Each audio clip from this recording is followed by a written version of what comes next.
சிங்கம் எப்போ எதுலயும் பெக்யூலியர் தான். ஒரு முறை சிங்கம் கர்ஜிச்சதுன்னா அந்த சவுண்ட்ல ஒரு 8 கிலோமீட்டருக்கு சும்மா அதிரும், எல்லா திசைகளும் அதிரும். அப்படிப்பட்ட அந்த சிங்கம் வேட்டைக்கு மட்டும்தான் வெளியில வரும், வேடிக்கை பார்க்கறதுக்கெல்லாம் வெளியில வராது. வேட்டையில கூட உயிரோடு இருக்கிற மிருகங்களை தான் வேட்டையாடும். அதுலயும் பெரும்பாலும் தன்னை விட பெரிய சைஸ் உள்ள மிருகங்களை தான் குறி வச்சு தாக்கும், ஜெயிக்கும்.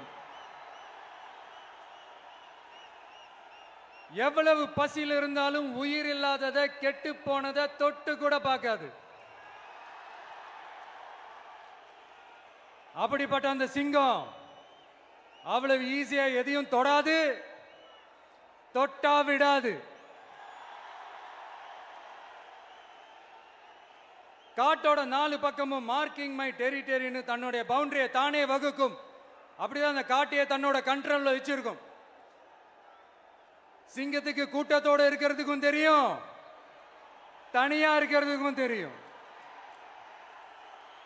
அப்படியே தனியா வரணும்னு நினைச்சாலும் அஞ்சாம அலட்டிக்காம சும்மா கெத்தா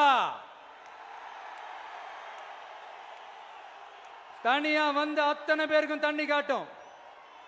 எப்போ எதிலையும் தன்னோட தனித்தன்மையை இழக்கவே இழக்காது. Yes, a lion is always a lion.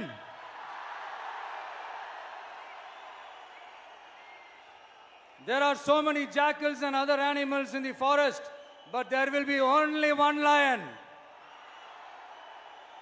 And even if it is single, it will be the king of jungle. It is not only a description but also a clear declaration.